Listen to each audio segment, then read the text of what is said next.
Huh. I'm just starting to realize that this is now my third year in a row where I cover visual novels in some capacity.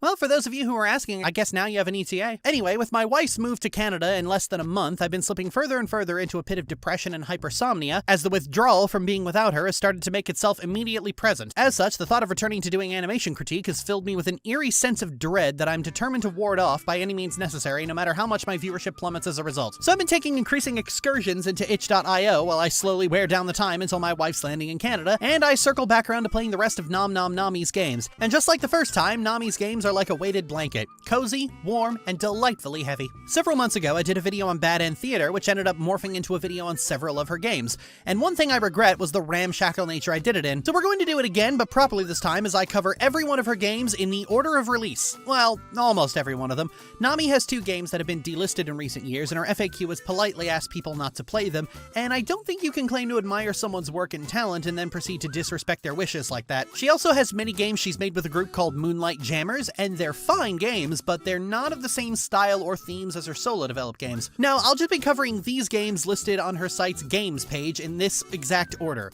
with the exception of Dress Treat and Date Treat. I think you'll understand if I don't want to do that. So let's get started right away with a familiar face, Syrup and the Ultimate Sweet.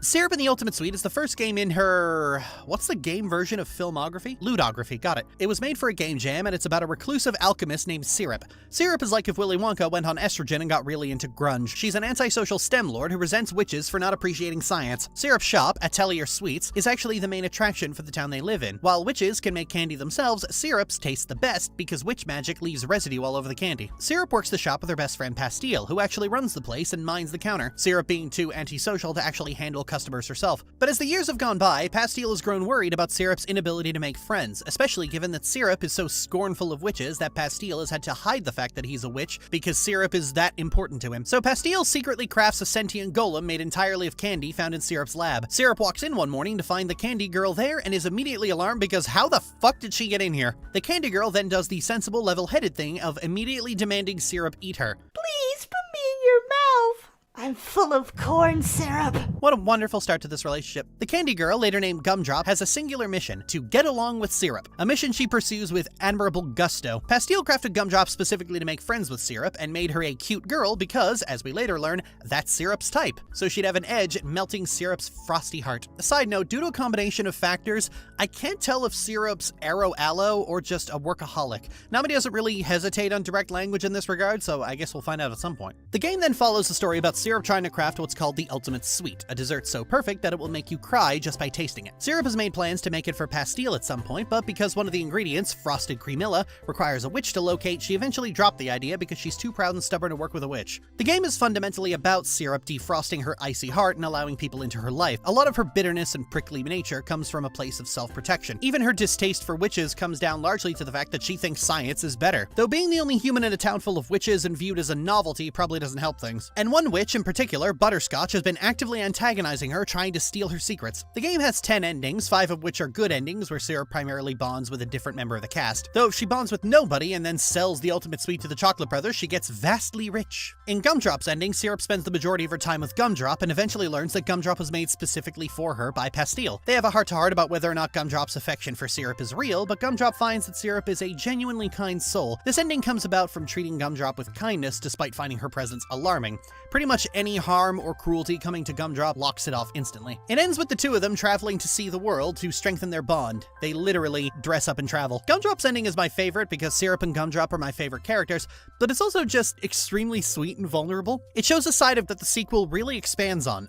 Namely, she isn't mean, just cold. In Gumdrop's route, despite the inconvenience she presents, Syrup never treats her with disdain or apathy, and Gumdrop actually fulfills her mission, which means any interaction with Syrup after this point is genuine. I'll get more into Syrup's characterization when we discuss the sequel, because otherwise there wouldn't be anything to discuss. But this ending, despite not being canon, is my favorite. Look at Gumdrop's travel dress. The Pastille ending comes about from not being as enthusiastic about Gumdrop and even letting Butterscotch eat part of her, sometimes. After learning that Pastille created Gumdrop and is a powerful witch, they have a heart-to-heart and Pastille confesses confesses he didn't want to lose Syrup's friendship. And Syrup says that he's practically family, and she doesn't dislike witches so much she would actually end a friendship with Pastille over it. The two then work together to get rare ingredients to make more interesting candy. This is the canon ending, and this is actually what you spend most of the sequel doing. Syrup's cold and frosty attitude is a lot more prevalent here, but she says something to the effect of, "Why do I need more friends, Pastille? I've already got you." As someone who keeps a small social circle, I vibe with this. Syrup may be pricklier than a porcupine hiding at the bottom of a pile of used syringes, but she's always been important to Pastille, and making Gumdrop to try and get her out of her shell was an enormous labor of love. Dude broke the boundaries of what people understood magic to be capable of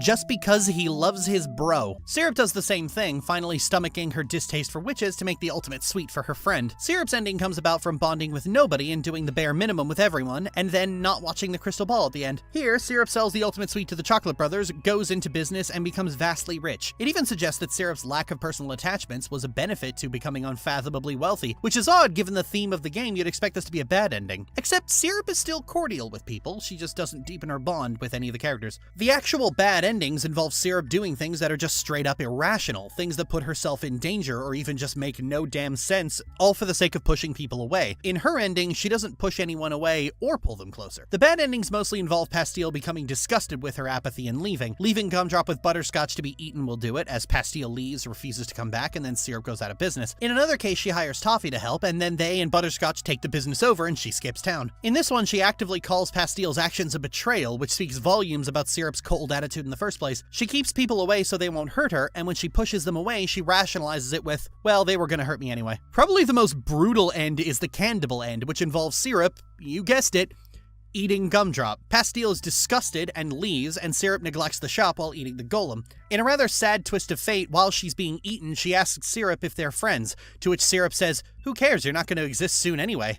And Gumdrop is crushed at that. It is fucking grim. Even the ending menu says, "You ate her.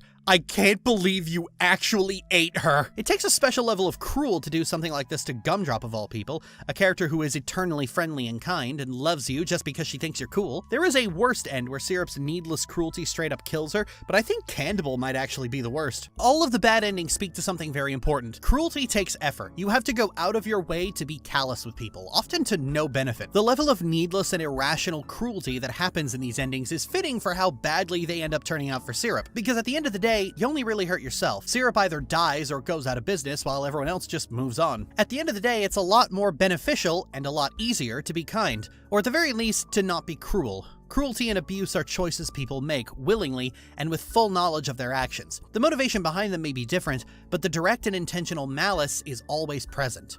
Kindness is the path of least resistance. Sugar, oh honey, honey, you are my candy girl, and you got me wanting you.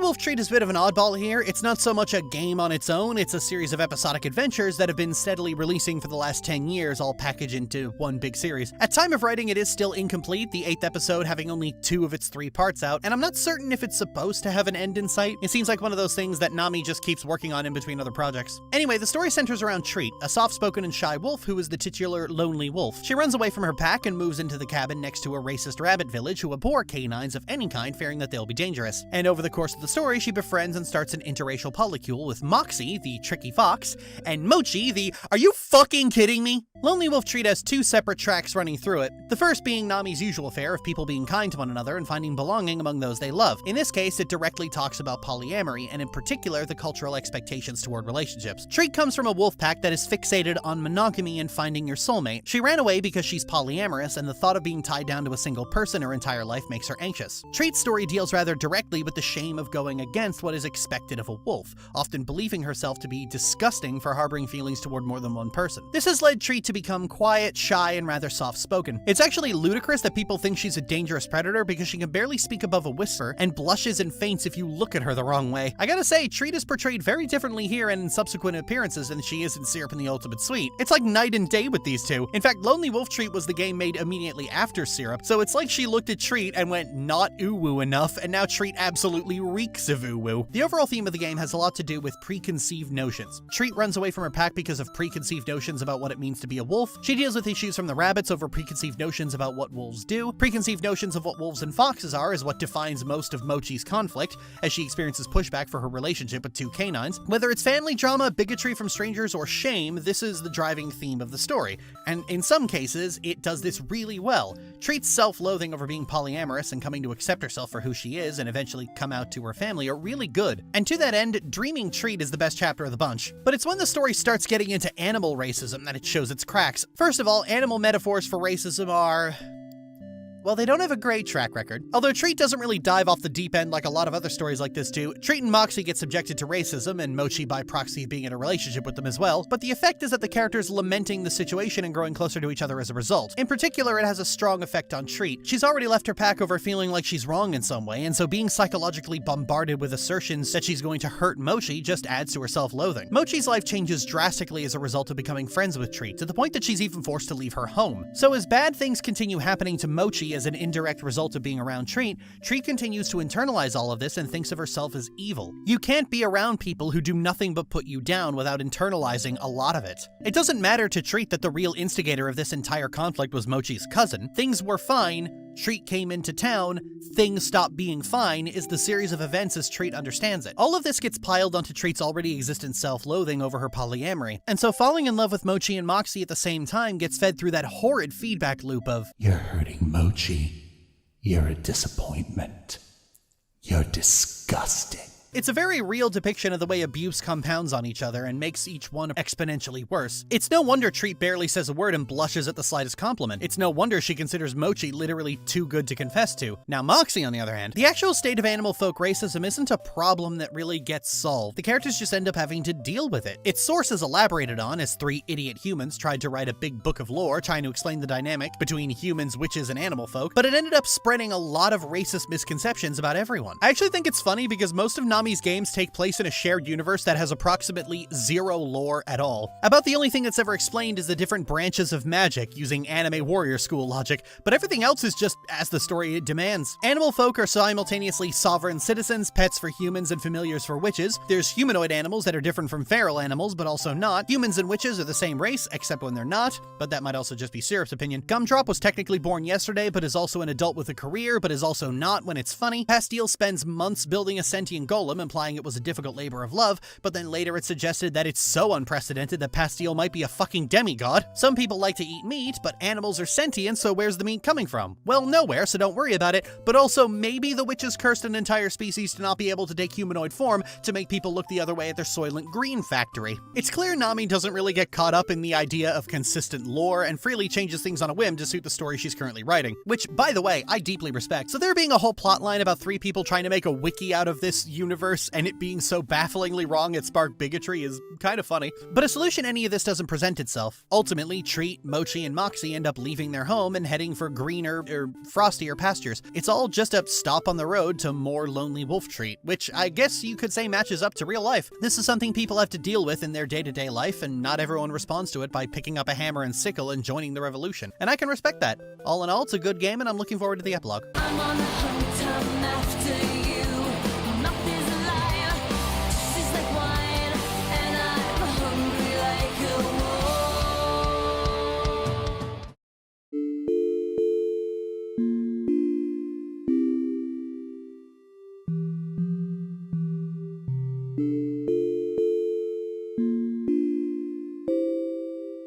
Her Tears Are My Light is about a lesbian polycule between the space-time continuum and the concept of entropy itself. You play as Time, as in the embodiment of time.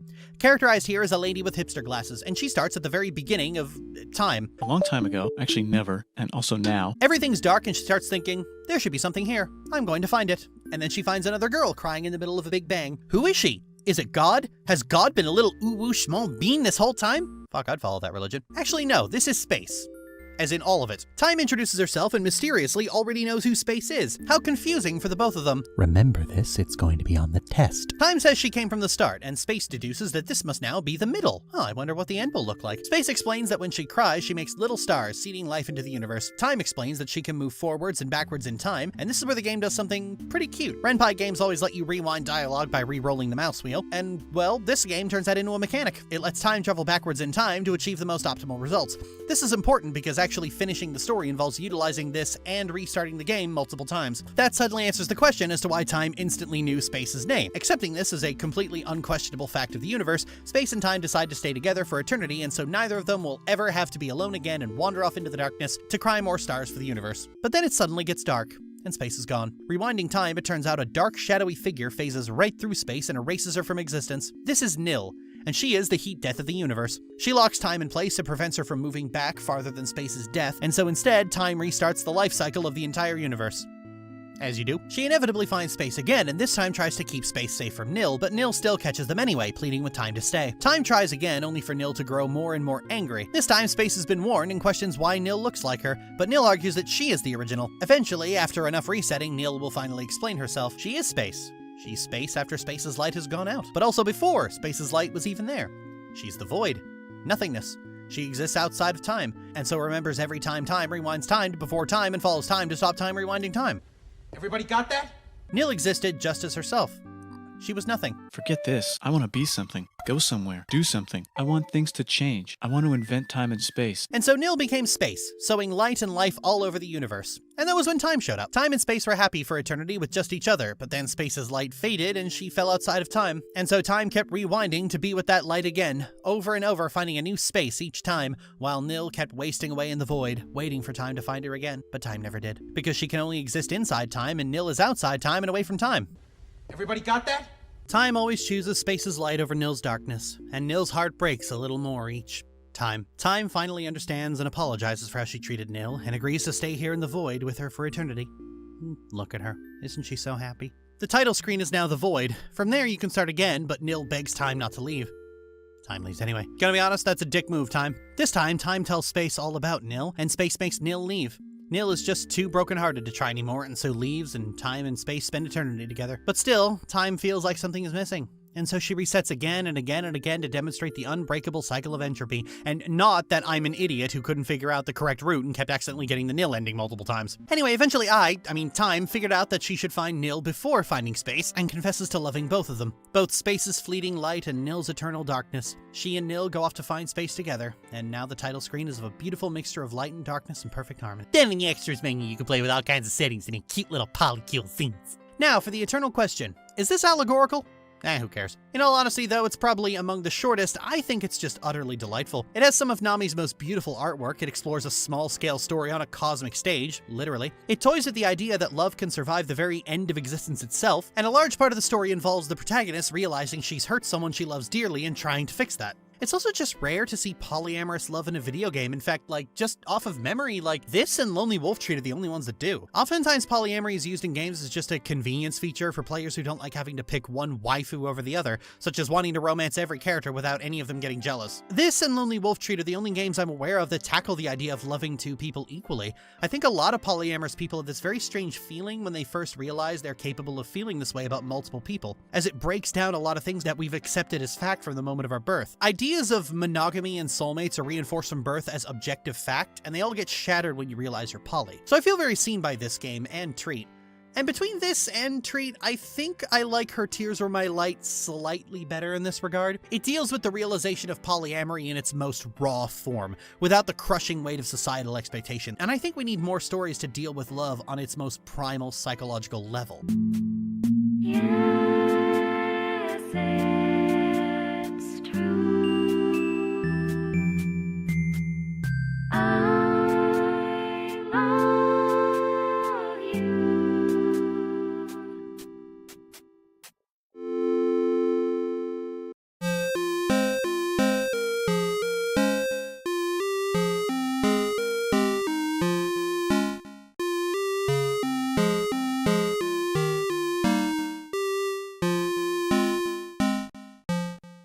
KAIMA is an RPG Maker game about a guy trying to kill his evil cannibalistic sister. Oh, wait, hang on. Yeah, that's the wrong footage, babe. No, they're two different games. No, I'm not gaslighting you. Anyway, KAIMA is an RPG Maker game about a guy trying to kill his evil cannibalistic sister. It's actually one of the most token RPG Maker games I've ever seen. The maps are all abstract shapes, the combat is basically one button and win, and the whole thing is about 20 minutes long. And none of that was a criticism, I actually love it this way. You play as Serena, a girl facing the end of the world as squiggly nightmare creatures start eating the floor. So Serena flees to stop the one responsible. To that end, she recruits the ultimate simp, who is after the evil Prince Vito for killing her lover, Princess Zell. Well, actually, he's keeping her in stasis, but that's just as dastardly. They find Vito just down the street and kill him in 2 swings of Serena's mighty hammer. And that's how they learn that Vito had actually been trying to keep his sister from devouring all the souls in the universe, including Serena's, who has been an emotionless, moralist, smiling husk the entire game. Illy refuses to believe any of this, but then Zell wakes up and goes, that was a good nap, but time to get back to eating souls. Illy, destroy that puppet for me. From here, the game goes in 3 ways. Well, actually, it goes in multiple ways, but I mean, whatever, I didn't get footage of those, so we ain't talking about them. Either Illy kills Serena, prompting a game over. Serena kills Illy, which means Zell takes a shining to her instead and suggests that she come along and do dastardly evil things. And since Serena's utterly bereft of a soul, she agrees. Bad ending. However, if you take all of Illy's equipment before the end and equip the invincible armor, yes, that's what it's called, onto Serena, you can just keep guarding until Illy gives up.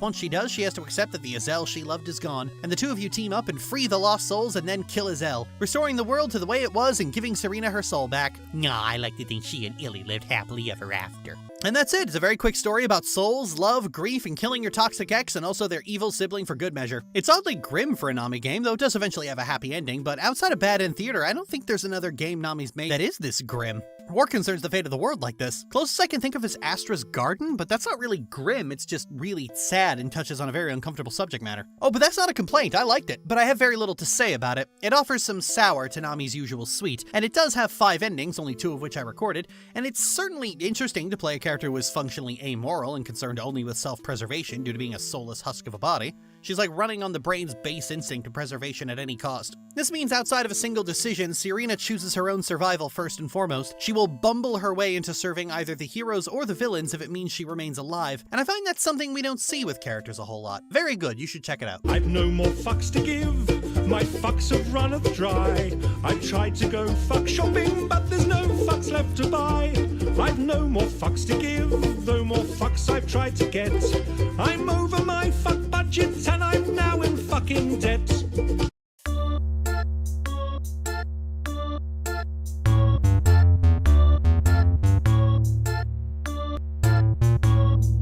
First Kiss at a Spooky Soiree, and yes, I do have to say it like that, is about a witch and her kitty BFF awkwardly dancing around their obvious feelings for each other. You play as Marzipan, a reclusive witch who comes to a spooky soiree to meet people and have her first kiss. Because when you're a social hermit, the best cure is to try and mac on hot people that won't cause extreme anxiety at all. In playing this game, you could choose to pursue a hot demon girl, the hot demon girl's brother, a twink whose dialogue I always seem to read aloud in a voice that's like a cross between Stewie Griffin and Rarity, a chronically ill zombie whose soul is a separate person entirely, a puppy girl, a moth, a hot demon, a weeb demon, and then a cat girl after you have kissed literally everyone else in the entire house, you whore. First Kiss at a Spooky Soiree is a much simpler story that ultimately ends with 2 friends confessing that they had feelings for each other for some time and were afraid of ruining their friendship, which as a reason not to confess is as alarmingly common as it is completely irrational. But the cute hook for this one is that Marzipan has very different interactions with everyone. It's not all flirting and then passionately making out. In fact, let's just run through all of them. Periwinkle, being the horny little mayfly he is always looking for someone to get flirtatious with and take home. He ends up meeting Marzipan at the punch bowl, and the two start talking after Jam leaves. They go outside, Perry's an endless flirt to the point he actually overwhelms Marzipan. Things end up simmering between them, and Perry confesses that he's just out to have a good time, and for whoever he's with to have a good time. He helps Marzipan calm down, they kiss, and then afterward he's doing her makeup. Aww, they're friends. Trying to flirt with Kamala in 2 different ways ends up failing because Kamala's here with Eleni, but one of the routes involves getting in contact with her brother Olog. Marzipan ends up summoning Olog to form a contract to get a kiss, and it's all very dry and businesslike as he irons out the specifics. It's actually quite funny. Olog is ace, so it actually does nothing for him, but he is a professional, so it does something for Marzipan. I respect the commitment to the craft, sir. Olog is great if you really like dry awkwardness. Now, some people would probably hate this route because they really hate secondhand embarrassment. I have a term for those people. I call them weak. Vinegar, outside of the secret ending, is probably the best. Marzipan just sees a girl lying face down on the floor and thinks, okay, is she dead? The end result is a conversation with a zombie girl who, outside of Syrup and Gumdrop, might be my favorite of Nami's characters. She's a witch suffering suffering from a terminal degenerative illness that's slowly rotting her body away, and so she's very listless and bitter because she's in constant pain.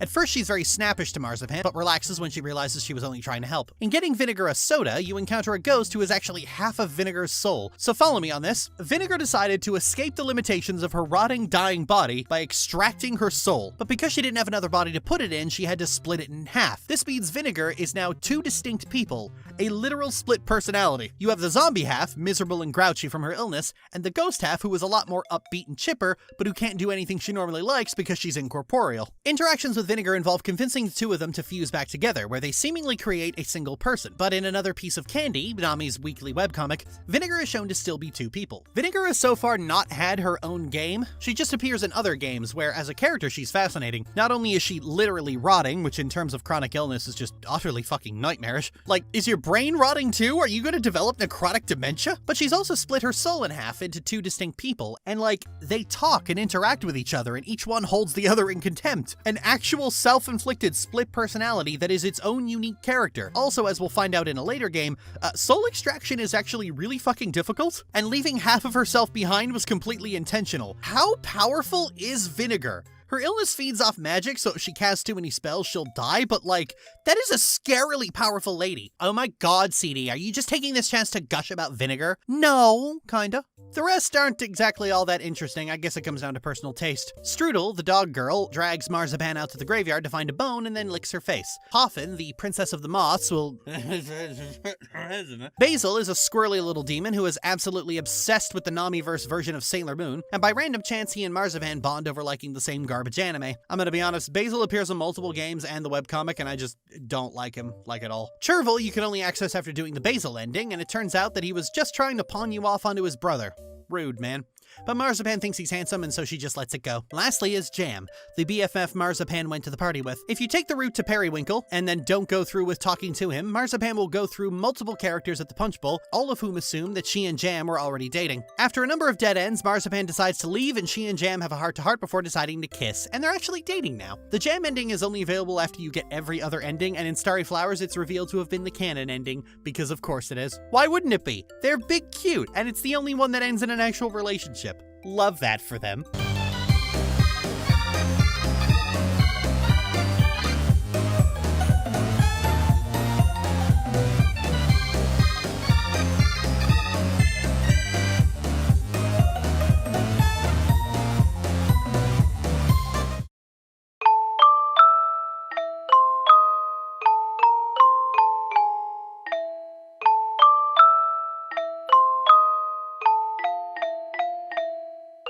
Contract Demon is a short kinetic novel about a girl falling in love with the demon she keeps summoning to make deals with.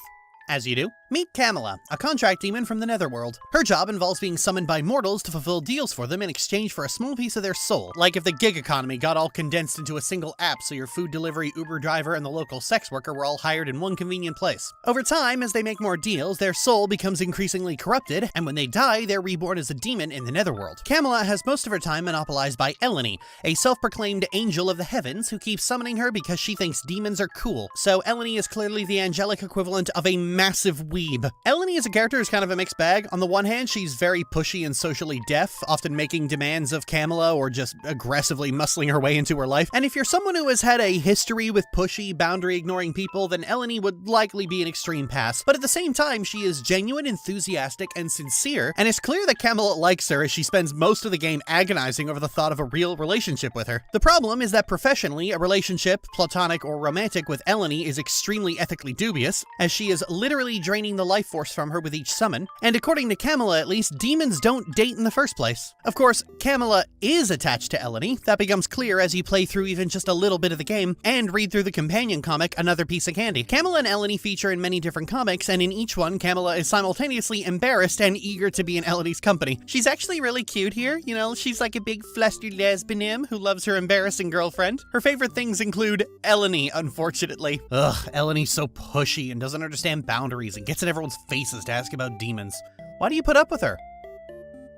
Cause she's my favorite. Funnily enough, this is the same dynamic that Pastille has with Periwinkle, and Marzipan has with Jam, and the Overlord has with the Maiden, and Treat has with Mochi and Moxie, and Syrup has with Gumdrop. Okay, I found Nami's favorite dynamic, everyone. That being said, halfway through the game, Eleni's boundary pushing does reach a point of critical mass when Eleni's sudden appearance in the Netherworld starts putting a ton of stress onto Kamala, especially when her brother nearly sees her. Kamala can't help but feel like she's screwing up, not just becoming friends with a client, but also by going against what she thinks a demon is supposed to be like. But that's a lesser issue to the fact that by being friends with Eleni, let alone partners, she's damned her to the underworld. They have a talk about it, and at first Eleni is excited at the fact that she'll get to be a demon when she dies, until Kamala tells her that she won't keep her memories. She'll be a completely different person. It's a pretty heavy moment, made even heavier when Eleni says, "I don't care if it hurt me, I don't regret summoning you."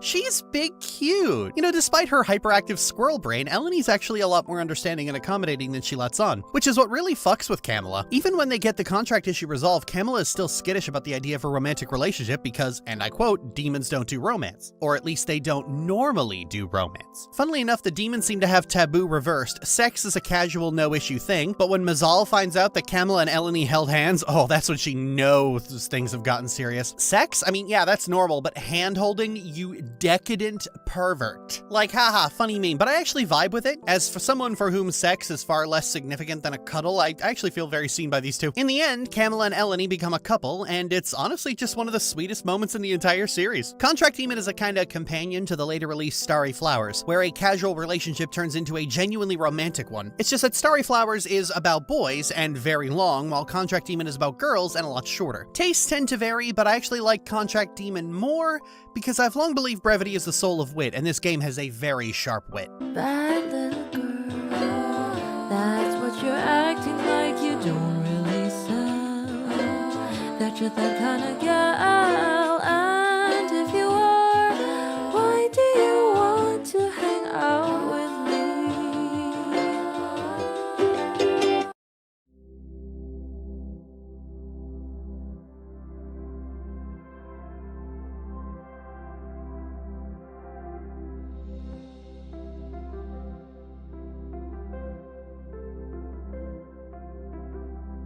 Drowning is an RPG Maker game about a listless, miserable girl who, at the behest of a mermaid, dives into the ocean to drown herself. Instead, the mermaid kisses her and grants her the ability to breathe underwater. As Maya is exploring the underwater village, it turns out the little mermaid who brought her here wanted her help in retrieving a lost pendant deep in the underwater trench, having heard that humans can withstand the pressure. Unfortunately, she then has to be told, "In a submarine, you idiot." So Maya goes home with an invitation to come back tomorrow where a party is being thrown in her honor because they like making new friends. Maya feels very weird about this, as why is she worth celebrating when she couldn't retrieve the lost pendant? You can easily get a feel for the fact that Maya doesn't really consider herself to have any value to anyone and is confused by the way in which people underwater seem to genuinely like her. This is actually quite accurate to what it's like to live with self-loathing. My wife can attest to this. The saddest part about knowing someone with depression, self-loathing, or abuse trauma isn't the breakdowns or the lethargy. It's when you express sincere affection and appreciation for someone and they look at you with very innocent confusion. A person who has been hurt so completely that the idea of someone caring about them is a genuinely new and confusing experience. That's the point where you want to pull someone into a hug and tell them that everything's going to be okay. It was obvious that Maya is depressed from the attempted suicide at the start of the game, but the totality of that depression is made clear right here. Why are you celebrating me? I haven't been of any use. After the party ends, Maya's confusion moves on to outright guilt, believing herself to be an intruder who is only begrudgingly welcome, actively twisting acts of kindness into something that she can understand. So she goes into the trench to find the pendant. The entire way down, she's haunted by little echoes of herself that reinforce what she feels about herself until she reaches the pendant and passes out from the pressure. The mermaids recover her and manage to help her heal, but they determine it's too dangerous for her to be down here and cast a spell to ensure that she can't return. But Maya doesn't want this, because it was the only time she felt anything close to a glimmer of happiness, and she begs to be allowed to come back. Luckily, one of the mermaids was already coming back because they thought this was an unfair decision and brings her back down. If we're being honest here, this isn't Nami's strongest game. As usual, it touches on an aspect of mental health that is rarely discussed or acknowledged, but it doesn't really explore them to the depth of earlier or even later games. Nami even admits that this is her weakest game, pushed out for the sake of getting something out. That having been said, it is still good. I like it. I mean, Nami's weakest game is still miles above other games on the market today. It's still worth playing. You're better off playing it than not playing it. You know, I actually quite like it, and I might play it again.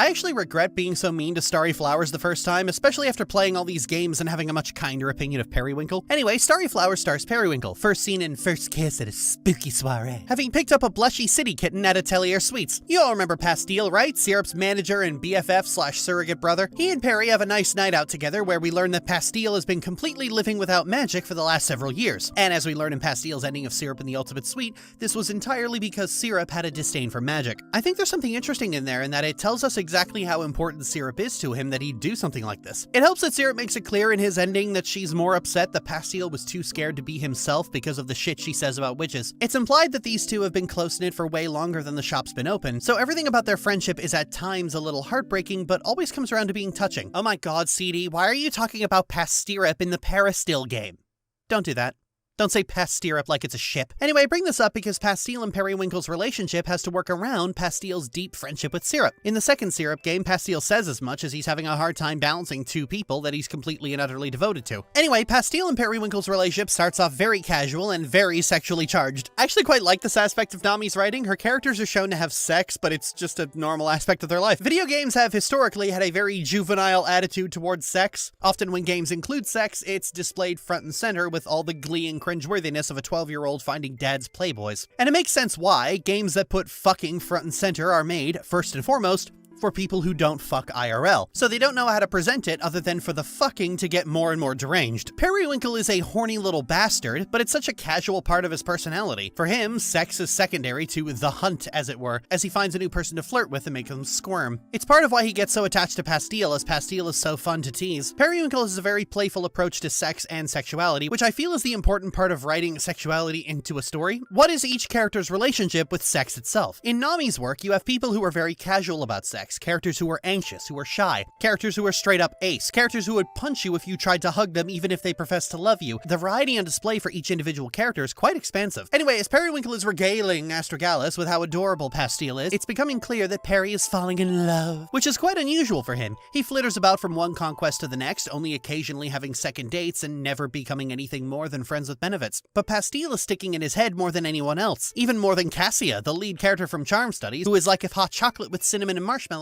was a person. Funnily enough, Cassia and Periwinkle have this casual friends with benefits thing going on, but Cassia is in a committed relationship with two people. She tries to bring all four of them together for a night, but Periwinkle is very averse to polyamory, and so they break things off amicably. Aww. That's another thing we don't see often enough, polyamory and monogamy coexisting with each other. Oftentimes the work favors one or the other and pushes that first and foremost. It's, again, a very juvenile attitude. Anyway, as time goes on, Periwinkle finds his thoughts drifting more and more toward Pastille, especially as he and Periwinkle start spending more time together. Things reach a head when Periwinkle goes to Atelier Suites to return a jacket Pastille left behind, and Pastille freaks out over not being ready to be open about things in front of Syrup. This sends Periwinkle into a spiral over stepping over Pastille's boundaries, which is not something he would do with any other casual fling. It's obvious to everyone, even the most aromantic motherfucker in the cast, that Periwinkle is in love. He then tries to rebound another party and everything goes south because he can't stop thinking about Pastille and he collapses in a heap. The next morning, Pastille comes by to apologize for all of that, and it seems like it's all no big deal, so Periwinkle was freaking out over nothing and is embarrassed about it. What follows is several chapters of this sequence repeating infinitely as Periwinkle is unable to sort out his feelings for Pastille and his reputation as someone who doesn't do long-term relationships. A few interesting conversations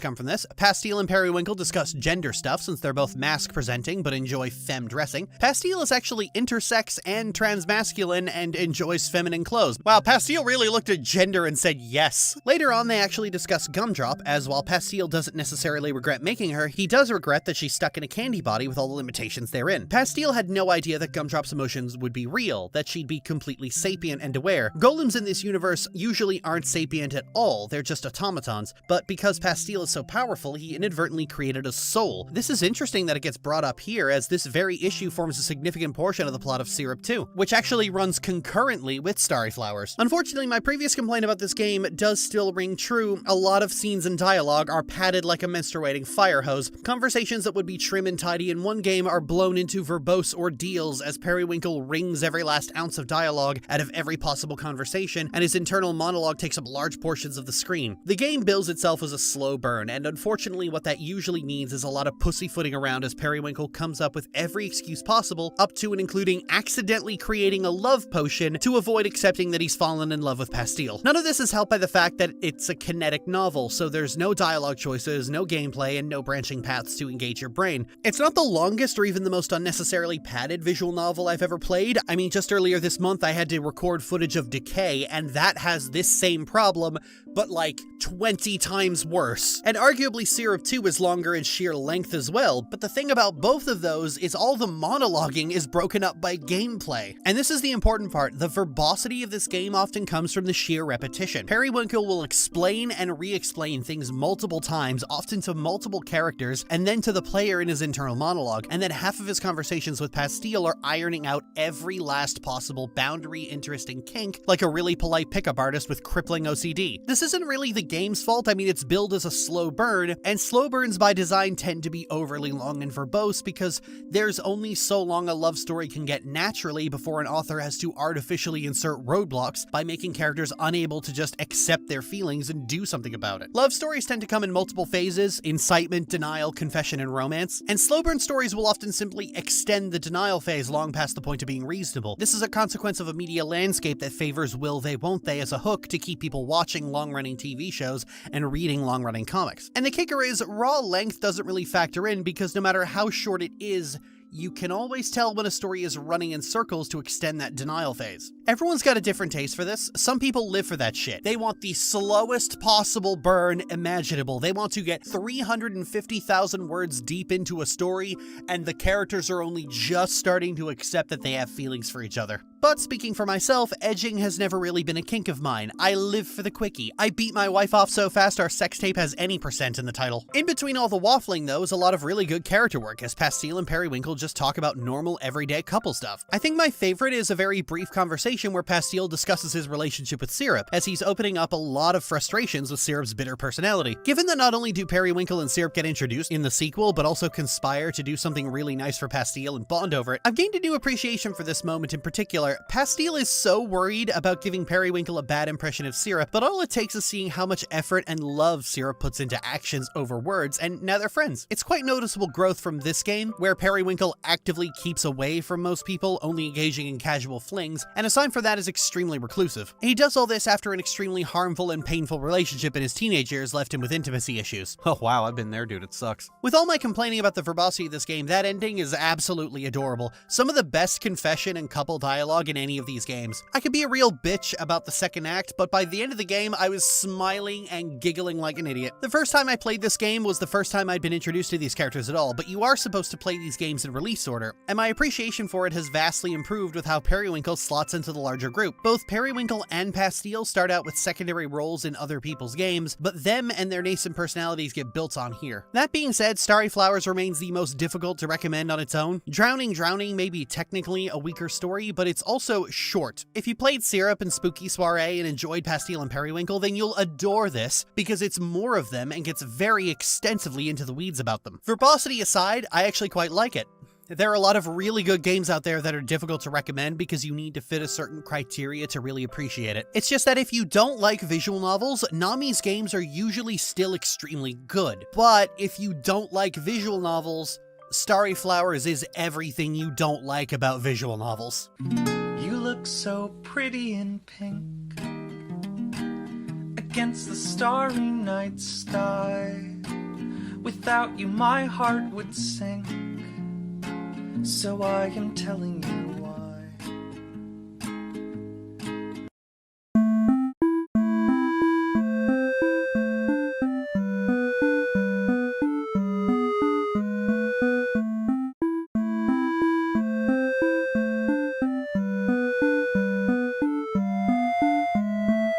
End Teater is the big one. It's probably the first game from Nami that most people are aware of, as not only did it release on Steam, but it got a big boost from Markiplier playing it, which meant it shot right to the top of the popularity chart. And understandably so, it's just fucking delightful. The premise is that you are someone who has come to the titular Bad End Theater, a community theater that tells stories that only end in tragedy, run by the titular Tragedy. As a challenge to the player, Tragedy lets them customize the story to their whims, having ensured that every single version of the story ends in pain and sadness. The story centers around 4 fantasy archetypes: the hero, the maiden, the underling, and the overlord. All of them are struggling with their role in the story. The hero is supposed to rescue the maiden and kill the overlord, but doesn't really want to. The maiden is supposed to be kidnapped by the overlord, but it hasn't happened and she's getting tired of waiting around. The underling is supposed to be part of the overlord's army, but just wants to take a nap and be a little gremlin. And the overlord is supposed to kidnap the maiden, but she doesn't like provoking humans and would rather they not send a hero to come and kill her underlings. The plot kicks off when the maiden, bored of waiting, goes to find the overlord herself, which starts quite a lovely exchange about expectations where the overlord tells the maiden not to worry so much about fate's role. The actual outcome of all this depends on the player's choices, of which there are over 40 combinations, and exhaustively getting every last possible combination forms a significant part of the actual gameplay. It's quite puzzling as you have 4 different variables to keep track of, any one of which can cause something out of sight of your POV character to keep you trapped in a constant loop. For instance, I was trying to get the hero's true end and kept getting the ending where the overlord has no idea where the maiden is no matter what I did, because stupid me forgot to uncheck hungry on the underling, which meant the maiden kept getting eaten. Personally, out of all the characters, I think the maiden and the overlord are the most interesting because they're not just the most detailed and have the most in-depth perspective,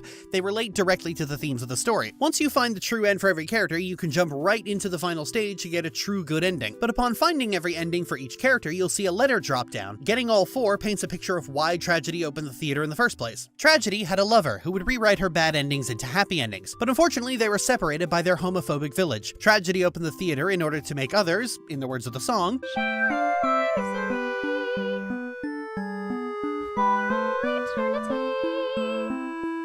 though Tragedy always liked to write tragic stories, the endings in Bad End Theater are so overloaded with spite, and in some cases just so lacking in real drama, that at times it feels personal. The characterization of many characters, from the townsfolk ready to burn the maiden at the stake, to the hero being skeptical if the maiden claims the overlord is actually friendly, to even a lot of the maiden's endings come down to, if you try to be with the overlord, bad things will happen to you and her, reeks of Tragedy projecting her pain and anger into her writing. Hell, the very premise of the entire story is that the overlord is a threat to the maiden, but upon going to meet her, the overlord isn't really a threat to anybody. The townsfolk just think she is. It sounds an awful lot like how your bigoted parents talk about your hot goth girlfriend. That's not to say this is a bad thing. People often process their pain through their art, and there's a pattern of those presently in pain writing stories about loss and suffering, while those in recovery favoring the opposite. She even says to the player, "We used to like the types of stories where love conquers all." However, her bad endings attract the player, who is actually Tragedy's lost love, as is learned at the very end of the game when you learn Tragedy's story. As was expected, her lover strongly resembles the overlord. Oh yeah, side note, Tragedy wrote a story where her long-lost girlfriend becomes violently possessive of her and keeps her as a pet, and then unknowingly showed it to said girlfriend. I just wanted to share that one with the room. There's a wonderful theme in Bad End Theater, especially as the endings progress and become more and more contrived, that one can't dine on sadness alone. Sadness and darkness and misery are nothing without joy to contrast it. Tragedy loves her tragic endings, but the entire point of Tragedy is that there is a hypothetical good ending that the characters involved could have reached, but didn't. Even in gameplay, the novelty of bad endings is cute at first, but once you're trying to find the last endings to complete the game, you grow numb to it, you grow bored of it. This is something I've been ruminating on as I work on videos about other games, especially as we're in the present era of gruesomeness being in vogue. It speaks to why a lot of these stories leave me emotionally numb. I'm a survivor of extreme trauma, and one point of perspective it gives you is that what makes misery sting more is knowing it never had to be this way. Things could have gone differently. Things should have gone differently. The way Tragedy characterizes the townfolk especially speaks to a sincere and profound resentment. The people of her hometown didn't need to do this to her and her lover. They chose to, and they could have easily chosen not to, and Tragedy dreams of living in the world where they didn't. What's the point in writing Tragedy to invoke sadness when you're already as sad as you can possibly get? Bad End Theater truly is beautiful. All your tragedies, all right, happy endings. Undo all our suffering. I missed you, my darling.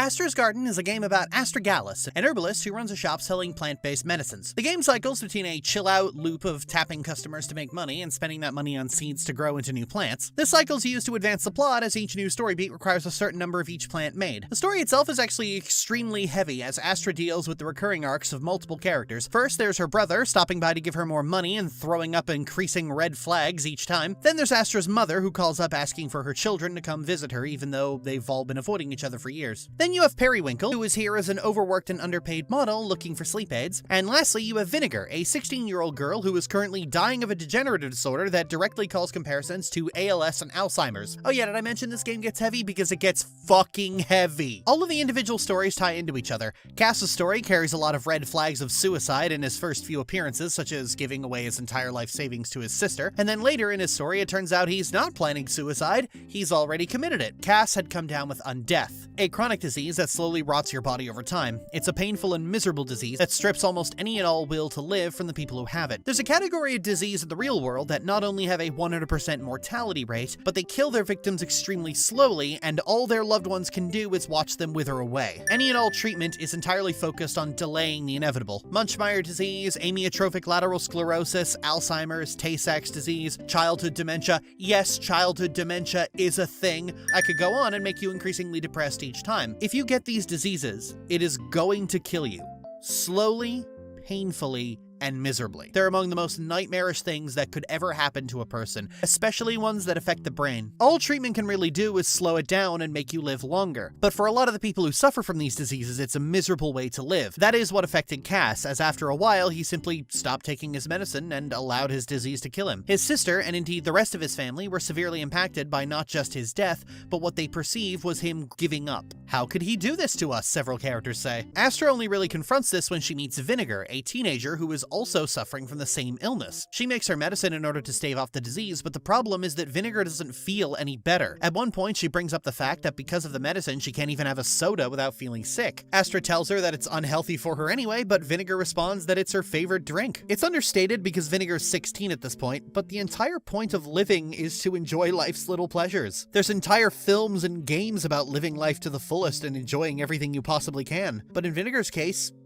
she can't. Not only does her illness leave her feeling weak and its inevitability leave her feeling hopeless, the medicine intended to help her is sapping away the last few things she gets to enjoy. What's she supposed to do? Sit in a small room and never move for as long as possible? Astra doesn't really get this because as far as she's concerned, living as long as possible should be the goal. Avoiding death at all costs is what Vinegar should be doing. And it's easy for Astra to have that attitude. She's not living with a chronic illness. And she's thinking entirely on the basis of what Vinegar's family would want. There's an issue in healthcare where extremely elderly and frail people are on their very last legs, and most doctors would think it best to give them morphine to kill the pain and let them go peacefully. But they get inundated with demands from the family to save Nana, as it were, and so these poor people end up being subjected to extremely painful and invasive procedures to wring every last minute possible out of their failing body. Their loved ones cause them unimaginable pain because they're more concerned with getting more time and keeping them alive for longer. I understand that people have to accept death on their own schedule, but it's a very selfish way to love someone. Astra is overcompensating for what she believes is her brother giving up by pushing Vinegar to fight as hard and as long as possible, and to ignore the fact that doing so leads to nothing but misery. It's hard to see the point in living as long as I can,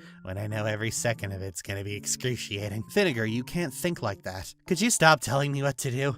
You always talk like you know so much, but you never had to live with what I do. No one knows what this is like.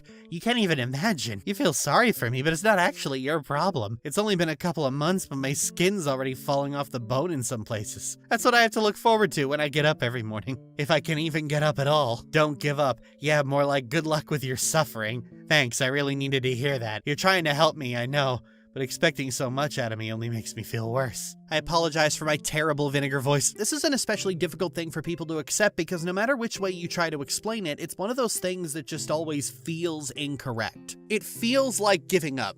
It feels like defeatism. it feels like endorsing suicide, even if it's, in reality, none of those things. You can't escape that nascent feeling. I find a lot of people have a hard time differentiating between what's good and what feels like doing good. Thankfully, talking to Vinegar is a different experience to Cass. Cass kept everyone's spirits up, joking and laughing and hiding how much he was suffering until he couldn't anymore. Vinegar is hopeless and nihilistic and miserable, and she makes no effort to hide how much pain and suffering she's in. And Astra has to realize that this is how Cass really felt the entire time. Astra got into medicine in the hopes of being able to help her brother, and then her brother died and she pivoted to trying to help other people. Unfortunately, she can't help Vinegar because there isn't a pill or powder in the world that can replace the will to live. But she can help one person. Periwinkle appears throughout parts of the story disconnected from the grief. He comes in looking for sleep aids because he's having trouble getting good rest. It becomes clear that what's really hurting him is stress. He doesn't have a stable place to live, and he works a modeling job that is only just starting to pay him decent money. Unlike Vinegar, Astra notices immediately that medicine isn't what Periwinkle needs. Then, on a sheer stroke of dumb luck, the shop is reeking of Lich's Bane, and Periwinkle casts an aroma spell to get rid of it. Being able to make sense with magic is rare, and those who do it are often making aromas that are too overpowering. But Periwinkle makes aromas that are extremely pleasant, so Astra offers to buy perfumes from him to resell because she hasn't been able to find a good supplier. Her logic being that perfumes and other kinds of homeopathic medicine are for healing the soul rather than the body. Oh, this is why drugstores sell makeup. Astra pays so well for them that Periwinkle can quit modeling entirely. Between the event where he gets hired and his epilogue, the bags under his eyes are gone, indicating just how much someone's quality of life can be improved when they don't have to stress over where their next meal is coming from. Though it's beneficial to Astra, she tangibly improves the life of at least one of the people who walk into her shop, and in doing so finds a way to improve the lives of others. By the end of the story, after having many calls with her mother and avoiding visiting her, Astra and her mother finally sort out their grief over Cass, and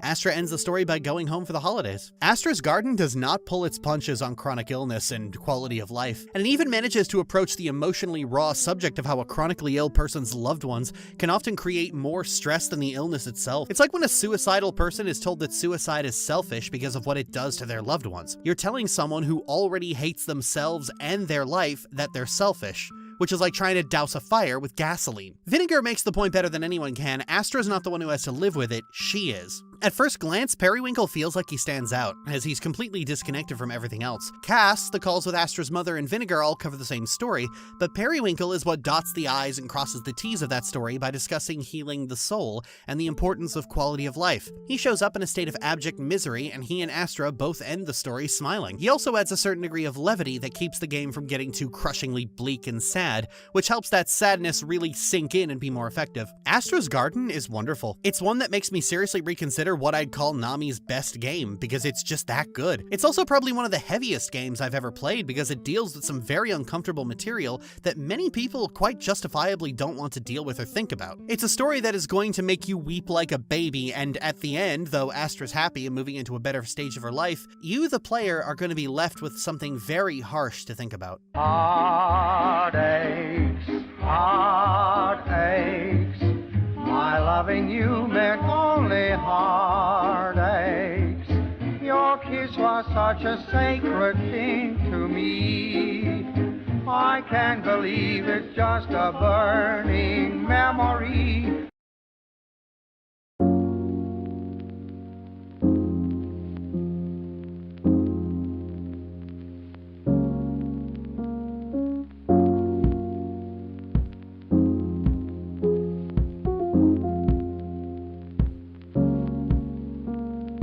So moving on from that, the next game is about a very airheaded girl catching up on her charms homework. I'll understand if you need to pause and collect yourself before we move on.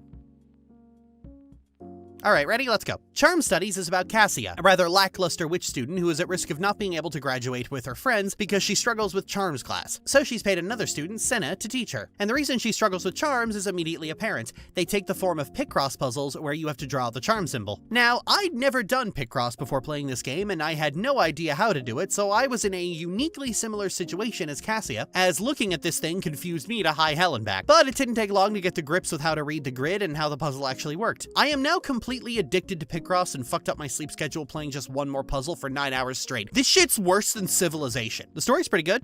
Cassia and Senna develop a rather tepid friendship over several tutoring sessions. Senna's kind of abrasive because she overworks to get good grades and raise the money to get into a good and advanced school so she could be the best logician in the world. What is a logician? Good question. Senna has a tendency to lose her temper with people because she's stressed out and on a knife's edge of sanity and gets even more indignant at the mere fact that Cassia is so cavalier about school. It isn't until Senna gets fired from another tutoring job that she starts reconsidering her attitude. Ironically, Cassia is completely fine with her attitude and takes Senna's anger as a sign that she's screwing up and wasting Senna's time. So the two eventually make peace with each other and Cassia passes her exam and graduates. And then once you beat the remaining puzzles, you can unlock an epilogue with Senna where she and Cassia discuss the fact that Senna's going away for more school and Cassia is moving on with her life. And I think this is where the story really comes alive. Their friendship is going to be very short-lived, as once Cassia graduates, they will likely never see each other again. But Senna remarks that not every friendship is meant to last forever. Sometimes people you meet are just a brief but meaningful moment in your life. And while you may never see each other, something about that experience will carry with you. And she's right. There's old friends and old acquaintances who I last saw like maybe 7 or 8 years ago, and yet I still think about them frequently. Some of them I haven't seen since I was 8 and only knew for about 2 years. Pulled back and viewed from the macro, such connections are just a tiny fraction of life, which is itself just a tiny fraction of existence. But a thing isn't beautiful because it lasts. When people look back on old relationships, they tend to dwell on the ones that hurt them because trauma is such a uniquely significant moment in a person's life. But no less important are the ones that influenced us positively. A friend who spent a brief time with you but who influenced you in a very positive way. Maybe it was someone you wish you had been better toward before they drifted away. Maybe it was someone who was there during a tough time just to be a source of joy that was desperately needed. Or maybe they were someone who made you realize how much you crave that kind of closeness to begin with. However, while you may go a very long time without thinking about them, you never really forget the people who mattered to you.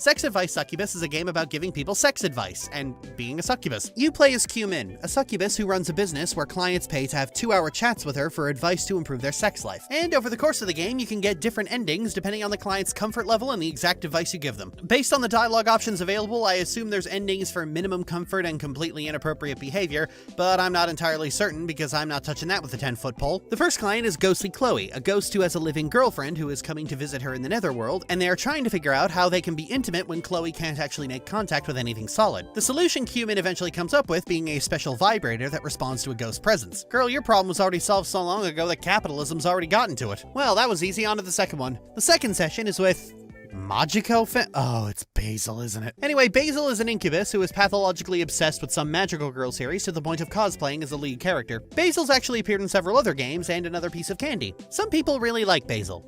I am not one of those people. Anyway, Basil's problem is that he's asexual and doesn't realize it and thinks that's not what normal incubi do. Well, you know, Basil, normal incubi probably don't obsess over Sailor Blood Moon, so I feel that ship has probably sailed. Anyway, Q-Min eventually tells him that being asexual is normal. Incubi have an entire support site for it and sends him on his way. And that's Sex Advice Succubus. The entire game is about maybe half an hour long, maybe more if you go for all the endings, and admittedly it is quite a puzzling chat simulator. It's never 100% clear what the best answer is for a given character, so you just have to use your best judgment. Though sometimes the wrong thing to say is pretty fucking obvious. The chats can go off onto tangents and non sequiturs as Q-Min tries to get her clients comfortable and relaxed, especially Basil, who looks ready to cry every 5 seconds. And that's about it. If you're ace and still need validation, then, well, nothing's wrong with you. Plenty of people are ace. They've got this all figured out. Allosexuals are just weird, and also my wife is ace and she's fucking awesome, and therefore so are you. Now you don't have to play Sex Advice Succubus. I'm just kidding. It's all right. You should play it. Vagina Junction, what's your function? Taking in sperm and spitting out baby.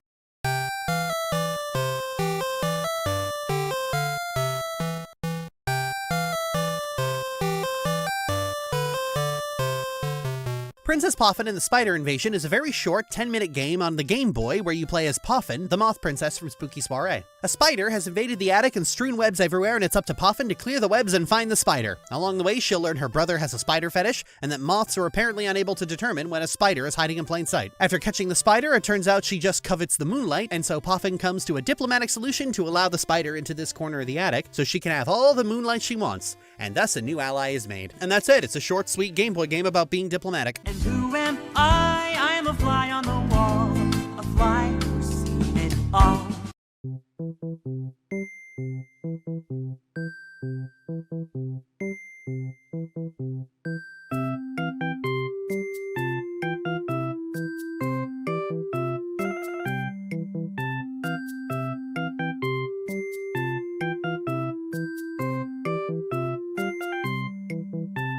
I'm not going to get too in-depth about Syrup 2 because at time of writing it's still an early access Patreon exclusive, and Nami has asked patrons not to give away any significant spoilers, so I'm going to be as general as I possibly can. Syrup 2 takes up right from where the first game left off, which interprets Pastile's ending as the canon ending. I feel like if you ask most players of the first game which ending is canon, they'd say either Pastile or Gumdrop, and here Syrup is still a touch standoffish with Gumdrop, and Pastile is no longer hiding the fact that he's a witch. It also runs concurrent with Starry Flowers, as Pastile's relationship with Periwinkle forms the bulk of his story, and Starry Flowers briefly brings up this game's primary plot of, well, Gumdrop's creation and her existence as a being made of candy. Unlike the previous game, which had a short 30-minute story and made you play it multiple times to see everyone's story to the end, this time around everyone's story happens concurrently, progressed by little heart meters that show Syrup's bond with that character. However, while everyone has their own story, and advancing all of them is required to reach the end of the available content, Gumdrop's story is very explicitly the main plot. Contrasting how Pastile's ending is the one considered canon to the previous game, Gumdrop is the one who gets the most content, deals with a lot of the heavier subject matter, and her story is very reminiscent of the Commander Data episodes of Star Trek. Starfleet was founded to seek out new life. Well, there it sits.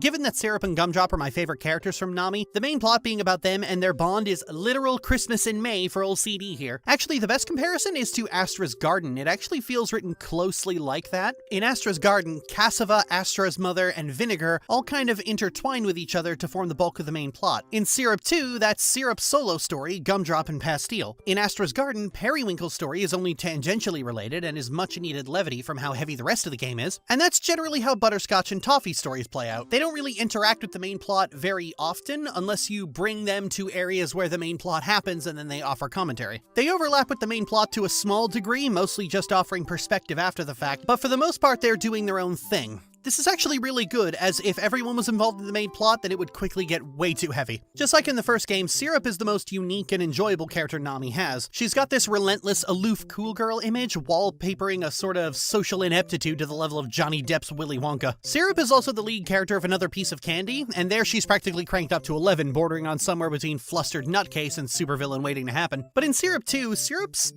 actually like the nicest person in the entire town. Syrup's a prickly grouch, and if anyone ever suggested she was a kind person, she'd immediately object to this slander. But most of the game amounts to Syrup going out of her way to do nice things for people. She gives away a lot of free candy in this game, often completely unprompted, and to people she just met. There's a bit early on where you meet a deer girl who mentions looking for mushrooms.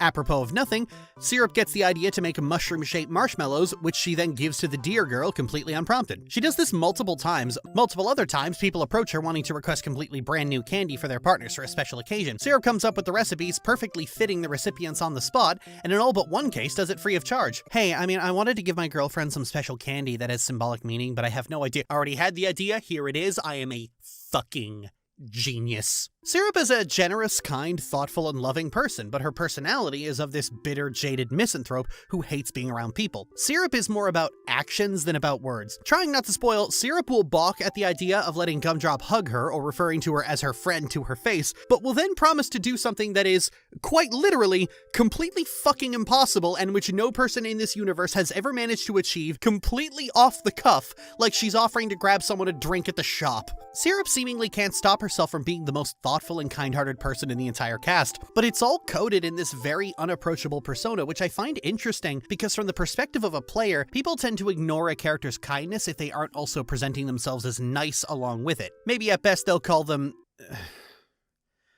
tsundere. and turn the character into a meme, it harkens back to the first game where Syrup has to actively go out of her way to be truly cold-hearted, because while she's deeply antisocial, she's also just very kind, and this game really lets you sink your teeth into that aspect of Syrup's personality. I especially like how this aspect of Syrup never really changes. A character like this in a lesser game would eventually stop being so prickly with people, but Syrup doesn't. Again, trying not to spoil, there's a point toward the end of the main story that is a big emotional climax for the three lead characters that leads to Gumdrop openly expressing that she loves Syrup and trying to hug her, but Syrup, despite displaying a level of devotion not seen in any other character in this series, still completely recoils at any open display of affection, flees from her, and goes right back to calling Gumdrop Candy Weirdo. You know, I don't know about you, but I am hearing wedding bells already. Yeah, I'm not gonna lie, I kinda ship it. Syrup and Gumdrop have a dynamic that mirrors a lot of other couples in Nami's games, particularly Pastille and Periwinkle, Camilla and Eleni, the Maiden and the Overlord, Treat and her girlfriends, you know, the energetic and upbeat one plus the reserved and easily embarrassed one. It's a common motif in her work and it's big cute. Other things that Syrup appears in tends to have this recurring ship tease with Butterscotch, but Syrup displays a much stronger attachment and care toward Gumdrop than she does anyone else. And not for nothing, in Gumdrop's ending in the first game, they do dress up and travel, so like, I'm probably reading too much into it. No, scratch that. I am definitely reading too much into it. I think Nami's actually going in an intentionally celibate direction with Syrup, but you know, it's fun to be a conspiracy theorist when the conspiracy is extremely low stakes. Gumdrop calls Syrup baby girl when nobody else is around, and Syrup likes it, and if you try to convince me otherwise, you're a fed. Interestingly enough, this game actually has a gameplay loop of managing the candy shop in between story events. Oftentimes, the main plot is put on hold and it makes you synthesize new candies, which involves going to different locations with different characters to gather rare ingredients, kill monsters for ingredients, and discover new ways to use them for candy. Many of the recipes Syrup just thinks up on the spot when she encounters a new ingredient, like she picks up an actual rock and has the idea to make a chocolate cake that prevents death. No, seriously, I didn't just make that up for a joke. And yeah, since you're battling monsters, this game has RPG battling, with leveling up and everything. Nami created an entire custom RPG framework specifically to work in Ren'Py. So we've had a visual novel made in an engine primarily intended for making turn-based RPGs, and a turn-based RPG made in an engine primarily intended for making visual novels. Game engines have now discovered gender nonconformity. Actually, the battling skews on the easy side, as Nami's games with combat have a tendency to do, but it's actually not brainless either. Syrup always takes a single party member into battle, except in one very specific case. Syrup has one attack and an assortment of battle items. The party member has two abilities they'll use on their own at different times. For example, Gumdrop will usually cheerlead, raising Syrup's attack, and if Syrup's health is low, she'll heal her by force-feeding her a piece of her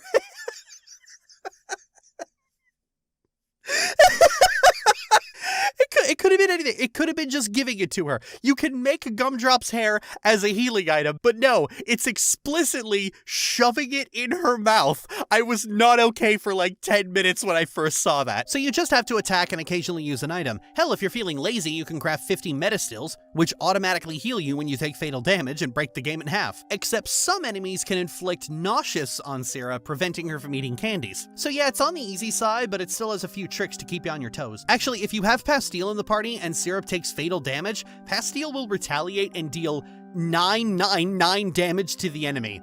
It doesn't win the fight, and it's just a little flavor ability to show how deeply Pastille cares about Syrup, and also how fucking powerful he is? Like, what the hell does this boy eat? This whole part of the game gives off a chill-out, workaday life sim vibe, a la Stardew Valley or Starstruck Vagabond. The gameplay isn't especially difficult, but it sets a mood by balancing Syrup's time with her friends with, you know, her job, almost like you're a real functioning adult. I mean, if this STEM lord who hides in her basement all day and makes $40 a week can achieve real-world life balance, then what's your excuse? The gameplay loop of RPG battles, gathering resources, crafting things, and making moony eyes at cute girls is very BioWare-y. It has a very ambitious number of flags and checks, and the areas available to explore are quite expansive. It's also just a fucking long game. Like, Nami's games up to this point can be completed in about 2 hours, but my recording of this game is up to like 6 hours. This is like the second longest visual novel I've ever played. It's also really useful at just breaking up the story, as you enter this rhythm of dialogue and gameplay so neither situation overstays its welcome for too long. It's this very well thought out ebb and flow of gameplay, more so than any of her other games, and it really works. It makes the whole experience just mwah. And there's still more to come. The main plot cliffhangs at a point where Syrup promises to do something that is borderline impossible for Gumdrop, and so there's a long way to go. Out of all the visual novels I played, I am eagerly looking forward to how this game ends, and it has quickly shot up to being my favorite. Honey, what you waiting for? Welcome to my candy store. It's time for you to prove you're not a loser anymore. And step we can't close out a video like this without ranking all of them. Now, I do need to point out before we do that all of Nami's games are good. Even if I bitch about them, the lowest grade I give any of them is like, I think, a B. Something has to be last, something has to be at the bottom of the list, but that doesn't mean it's bad. You should definitely play all of them. They're all worth it. So to that end, number 14 is Drowning Drowning. This is the game Nami is the least happy with, and I can see that. It's a lot of interesting ideas, but very little time to explore any of them, especially toward the end. Maya's depression in particular is something that I would like to see elaborated on, as this girl starts the game suicidal. And in Lonely Wolf Treat, the events of this game are simply referred to as being a dream, and so she's back to being depressed. That's a shame. Number 13 is KAIMA. Similar to Drowning Drowning, KAIMA is another game that's quite undercooked. That said, the characterization of Serena is interesting enough to keep me playing, and this being one of the few Nami games where a couple actually breaks up and are deeply unhealthy is quite novel, though Bad End Theater is a better example of that kind of playing against type. Number 12, Sex Advice Succubus. It's a fine game. I've just never really vibed with sex positivity as a literary theme. I'm that bitch who turns the adult content off when I play Baldur's Gate 3. Number 11, Princess Poffin and the Spider Invasion. This is a short and sweet game, nothing substantial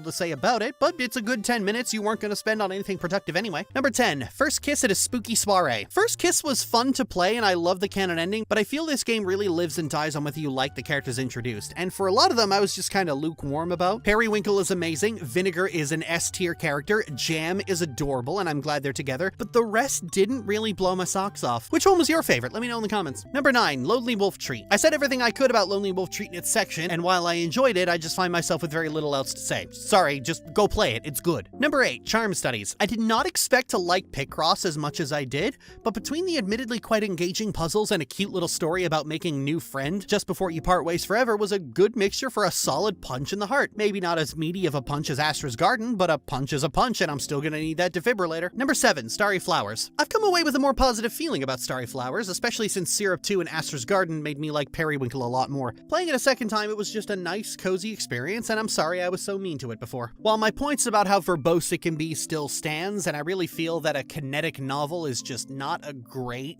vector for a long story like this, it is still good. Number 6, Bad End Theater. Bad End Theater sticks with me for its theme about how tragedy and comedy aren't opposites, they're partners. Each one is lesser without the other, all wrapped up in a delightful little subversive narrative about daring to hope in a hopeless situation. And I'm still salty about missing those Maiden and Overlord plushies. Number 5, Syrup and the Ultimate Sweet. I was thinking for a while for a flaw with Syrup and the Ultimate Sweet, and I think I found it. Because it's a game jam game, its different endings all barely fork off from the same critical path, leading to a lot of repetition if you're trying to go for all of them.